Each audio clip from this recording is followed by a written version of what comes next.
জান্নাত। আজও কেন বিলম্ব মন দয়াল নবীর জিয়ারত, আজও কেন বিলম্ব মন দয়াল নবীর জিয়ারত।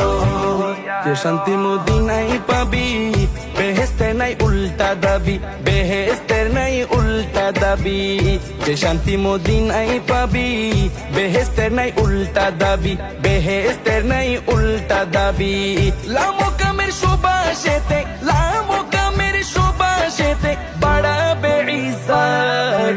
আজও কেন বিলম্ব মন দয়াল নবীর জিয়ারত, আজও কেন বিলম্ব মন দয়াল নবীর জিয়ারত। গেলে বুঝবি মদিনাটা, গেলে বুঝবি মদিনাটা আসলে জান্নাত। আজও কেন বিলম্ব